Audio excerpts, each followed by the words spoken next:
WION's continuing coverage of Canadian Prime Minister Justin Trudeau's ongoing visit to India. As we've been tracking here on WION, another fresh controversy has hit his ongoing trip. Now, the Canadian media has posted pictures that show a Sikh separatist attending official state dinner reception with the Canadian Prime Minister's family in Mumbai. The Sikh separatist Jaspal Atwal was convicted of attempting the murder of former Punjab minister and Akali leader Malkiyat Singh Sidhu. Now, Atwal had shot at Sidhu when he was visiting his family at Vancouver in 1987. Atwal was at the time a member of the banned International Sikh Youth Federation. All right, for more on this story, I'm now joined by Canadian journalist Candice Malcolm, who joins us live via Skype. Thank you, Candice. Good to have you join us on WION.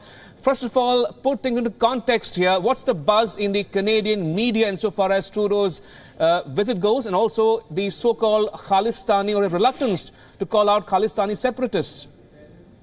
Hi, well, thank you so much for having me on the show. It's great to be on the show and to be talking to an Indian audience. Yeah, the reception of Prime Minister Justin Trudeau in India hasn't been going very well. I think a lot of Canadians are surprised, first of all, that the reception hasn't been very welcoming, that Prime Minister Modi didn't meet with Justin Trudeau off the bat, and it makes it seem like the trip is more of a family vacation for Justin Trudeau as opposed to official business. I think this latest story that was just broken this evening in Canada about an extreme radical and convicted criminal being invited and part of Justin Trudeau's entourage is very concerning, very upsetting for Canadians. The judgment of our Prime Minister is being called into question as to why he would invite such an individual and why he's bringing so much division and problems with him in India. Candice, you've raised a couple of issues there. I'll tackle them one by one. To begin with, this whole controversy, some would say avoidable controversy, on how India has given Trudeau the so-called cold shoulder. Now, is it fair to expect in the first place that any world leader visiting India will be received with the Prime Minister himself at the airport? Well, I don't think it's necessarily expected. I mean, we've seen Modi do it to several other world leaders. I think that from our perspective in Canada, we think that when Justin Trudeau goes and visits a place, that those people are excited that he's there. It turns out in India, some of Justin Trudeau's political activities in Canada are catching up with him, and it's totally reasonable for the Indian government to have issues and have reservations with the way that Trudeau is acting by having partisan political events with his Liberal Party that include Khalistani radicals and separatists that are causing problems in your country. All right, let me now raise the second point you have mentioned in your opening remarks. This whole divide or the controversy surrounding his reluctance to call out Sikh radicalism or extremism in Canada.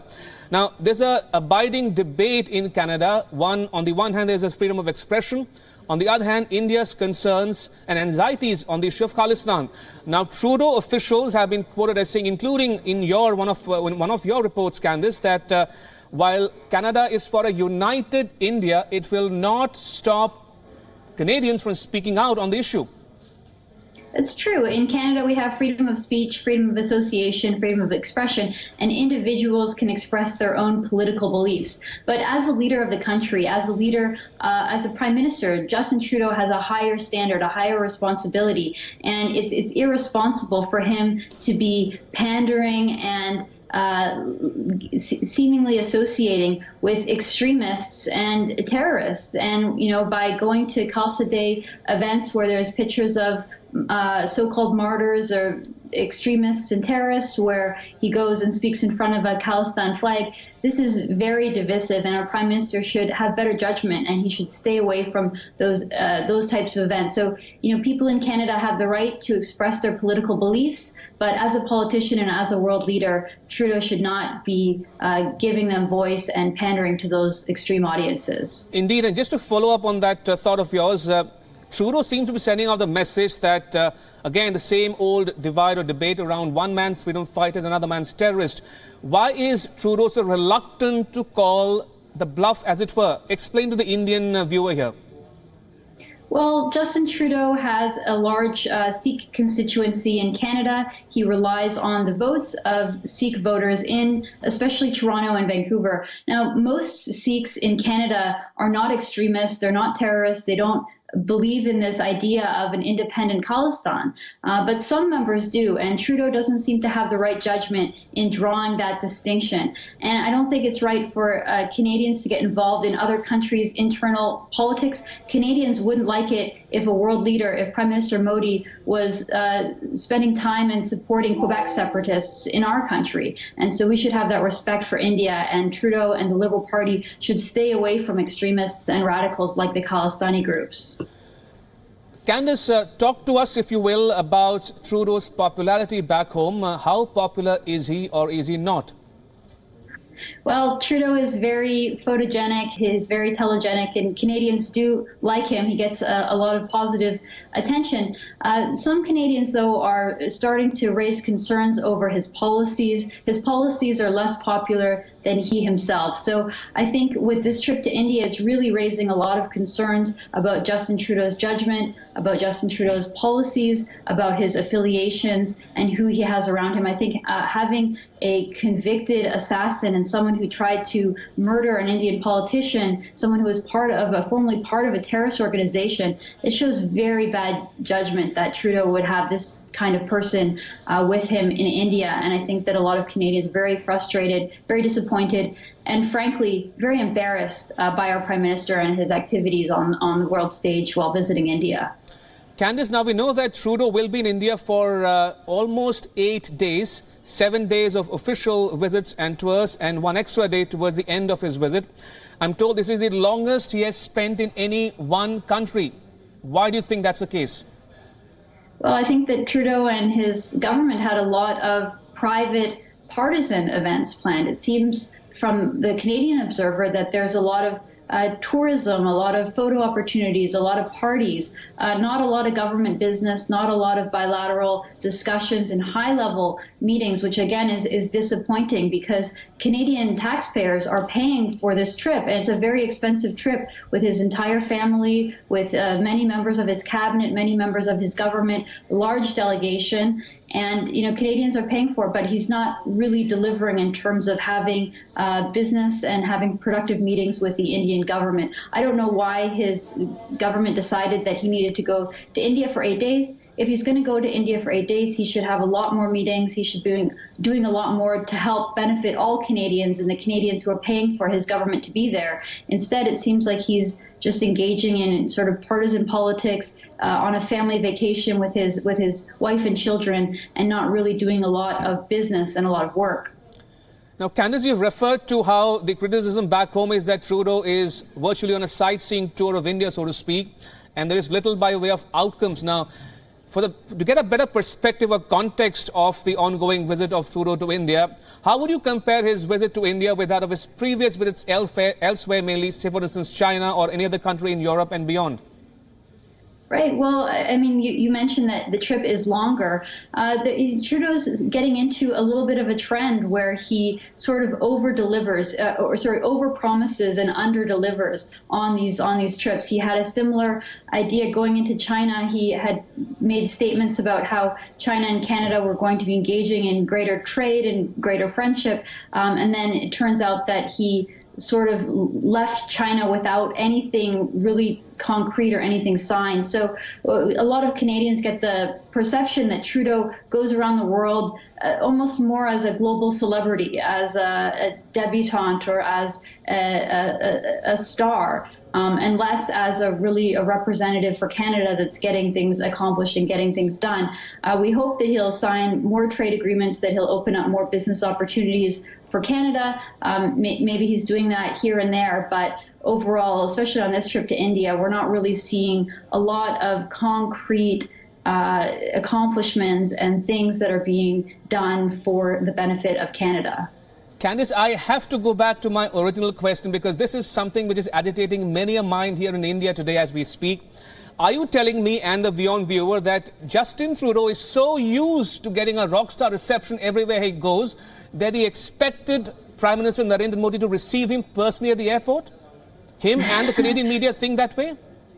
Well, I don't know what Justin Trudeau was thinking. I don't know who he expected to greet him at the airport. But to the Canadian observer watching, PM Modi go meet the Israeli Benjamin Netanyahu. He met former U.S. President Barack Obama. He met the Chinese president. He met the Crown Prince of the United Arab Emirates.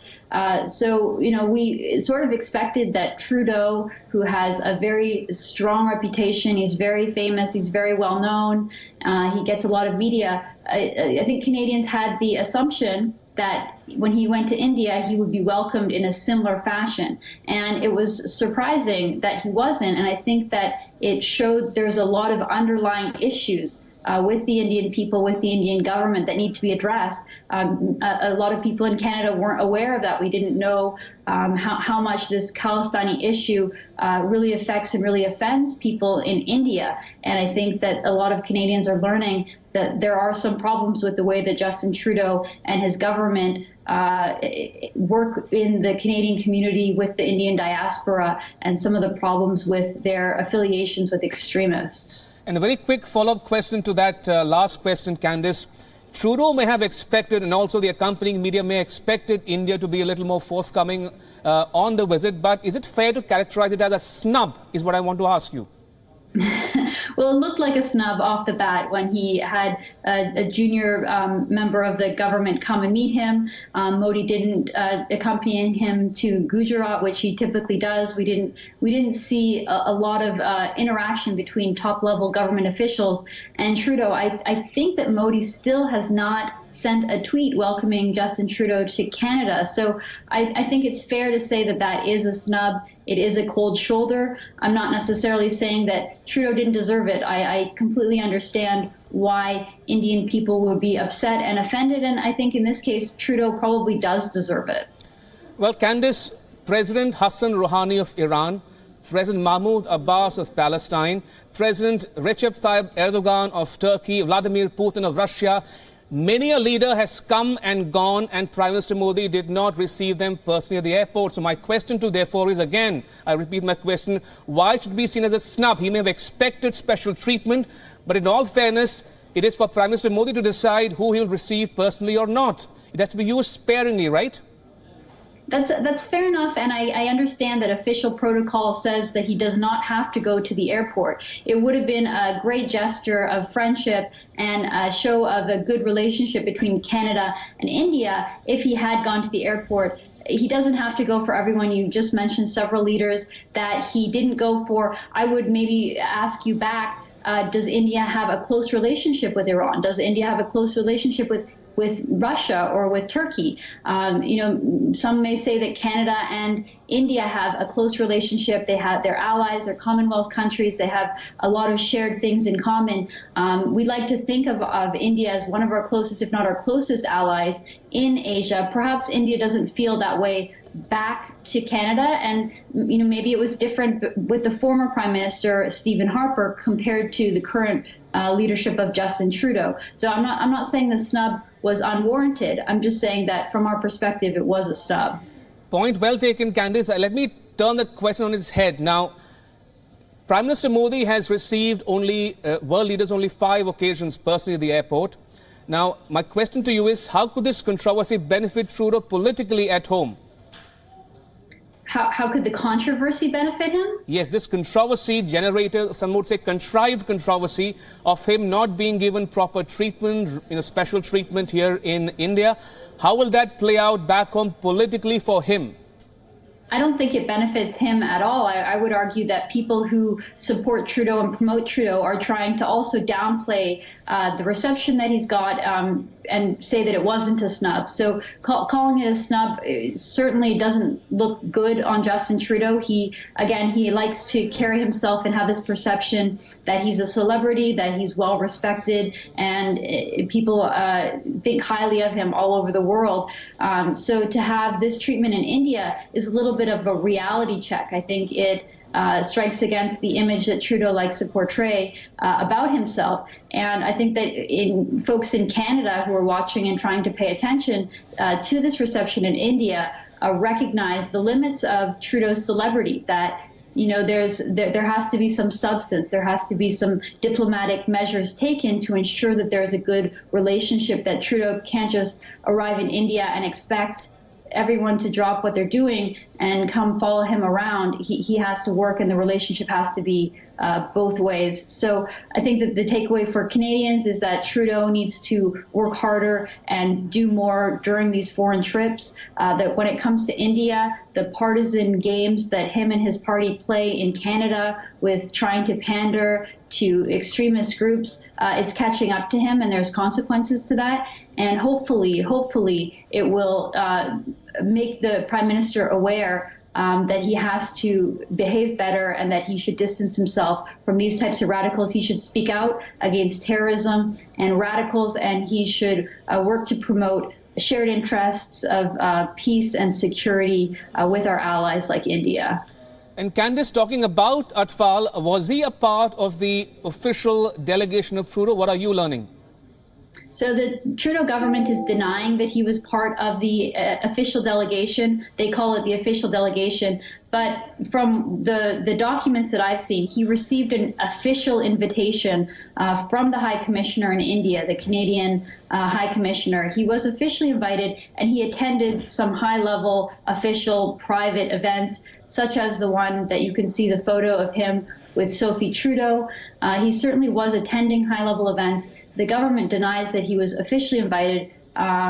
It looks like he was officially invited. I don't really buy the reaction from the Trudeau government. They also said that his invitation has been rescinded, but it's a little bit too late because he's already in India, this individual, and he's already attended high-level events, already been photographed with Prime Minister Justin Trudeau's wife, Sophie Trudeau, with the Canadian Infrastructure Minister, Amarjeet Sohi, and with other high-ranking officials. So whether or not he was officially part of the delegation or unofficially part of the delegation, it's still a very bad story, very bad optics, and very troublesome that the government would allow something like this to sneak through. And I also want to raise the issue of it's unclear at this point how this individual was able to get into India, why he was issued a visa to travel to India in the first place, and why the Indian government let him in, how he got through customs and security, given his past, given his previous criminal convictions, given his affiliation with a banned terrorist organization. That's a question that remains unanswered. Absolutely. And in conclusion, Candice, just to go back one point you made earlier about how Canada sees itself as a friend of India. Now, some would turn around and ask you, what has Canada and Trudeau said and done all these 5 odd days that's been in India? Has he unambiguously, unequivocally condemned or called out Sikh radicalism?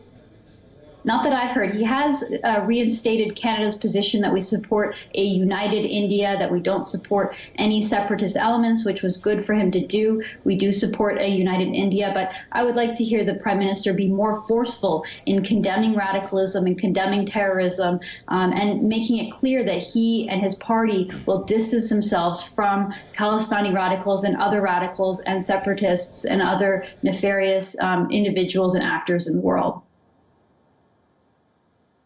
Candice Malcolm in Toronto, thank you so much for making time to be here on WION at this moment. Appreciate your time. Pleasure talking to you.